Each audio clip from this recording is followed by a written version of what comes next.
Kata ganti dalam bahasa Arab. Dalam bahasa Indonesia, terdapat 6 kata ganti yang digolongkan dalam 3 jenis, yaitu kata ganti orang pertama, orang kedua, dan orang ketiga.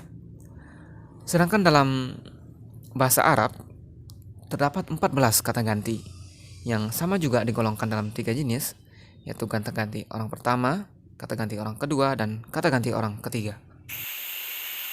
Kata ganti orang pertama atau mutakallim yaitu ana berarti saya dan nahnu yang berarti kami atau kita. Kemudian kata ganti orang kedua atau mukhatab yang meliputi anta, kamu seorang laki-laki, antuma, kamu dua orang laki-laki, antum, kamu banyak orang laki-laki, anti, kamu seorang perempuan, antuma, kamu dua orang perempuan, dan antunna, kamu banyak orang perempuan. Kemudian kata ganti orang ketiga atau ghaib yaitu huwa, dia seorang laki-laki, huma, dia dua orang laki-laki, hum, dia banyak orang laki-laki. Kemudian hiya, dia seorang perempuan, huma, dia dua orang perempuan, dan hunna, dia banyak orang perempuan. Kemudian perlu diperhatikan untuk domir ana dan nahnu atau mutakallim itu bisa digunakan oleh muzakkar maupun muannas. Artinya, baik itu laki-laki maupun perempuan, domirnya itu satu, yaitu ana dan nahnu, dan tidak dikhususkan atau tidak dibedakan. Kemudian perlu juga diperhatikan untuk domir antuma dan huma, penggunaannya itu sama antara laki-laki maupun perempuan. Yang membedakannya itu adalah konteks kalimatnya atau kata yang mengiringinya. Misal, kita mau mengatakan untuk laki-laki, huma talibani, mereka berdua adalah dua orang siswa. Dan kata huma ini juga bisa digunakan untuk perempuan. Misalnya kita mengatakan huma talibatani, mereka dua adalah dua orang siswi. Seperti itu. Di sini kita bisa melihat bahasa Arab itu memiliki banyak kata ganti karena antara laki-laki dan perempuan yaitu dikhususkan kata gantinya. Selanjutnya, domir itu juga diklasifikasikan menjadi beberapa bagian. Ada yang namanya domir munfasil, kemudian ada domir muttasil, dan ada juga domir mustatir.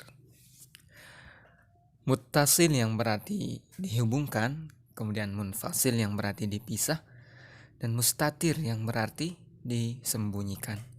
Nah, jadi kalau ada di sini yang sudah muttasil gitu ya, yang sudah mempunyai hubungan, kemudian tiada angin, tiada hujan, tiba-tiba munfasil, terpisah karena ada si dia yang lebih dipilih olehnya, maka solusinya adalah mustatir, yaitu disembunyikan saja. Move on lah, seperti itu ya teman-teman. Oke, kita lanjut. Yang pertama itu domir munfasil, yaitu dipisah. Kenapa dikatakan dipisah? Maksudnya adalah domirnya itu penulisannya dipisah daripada kata setelahnya. Misalnya kita mengatakan huwa talibun. Nah, kata huwa dan talibun itu penulisannya dipisah. Nah, itulah yang dimaksudkan dengan munfasil. Kemudian ada juga contohnya anta zakiyun dan hiya talibatun. Nah, di sini domir-domir munfasil itu ada beberapa bagian. Yang pertama ada huwa, huma hum, hiya huma hunna, anta antuma antum, anti antuma antunna, ana dan nahnu.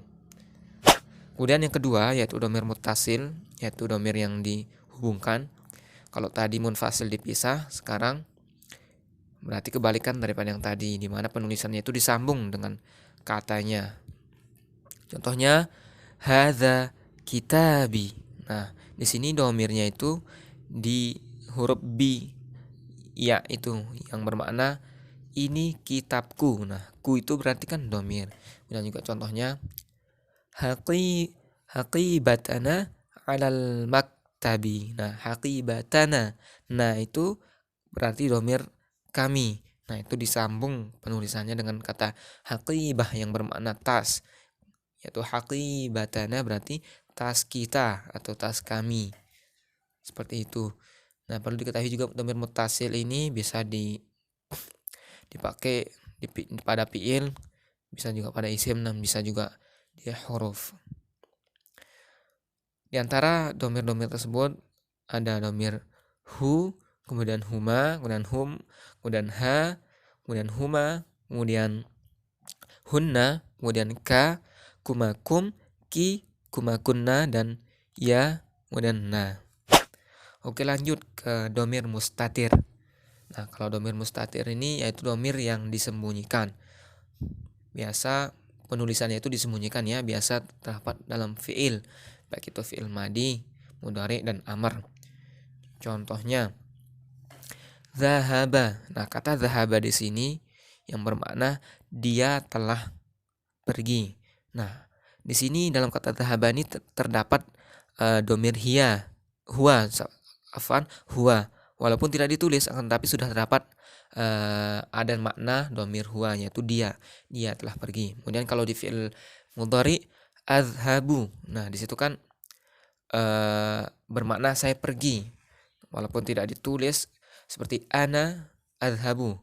Nah, tidak ditulis ananya, tetapi dalam kata tersebut sudah ada makna saya, yaitu azhabu, yaitu saya sedang pergi. Kemudian kalau di fi'il amr, contohnya izhab, yaitu memerintahkan untuk kamu, misalnya izhab, pergilah kamu. Nah, di situ walaupun tidak ditulis dhamir anta seperti itu, akan tapi sudah ada makna kamu di dalam fi'il tersebut. Nah, oleh karena itu dikatakan dhamir mustatir atau dhamir yang disembunyikan.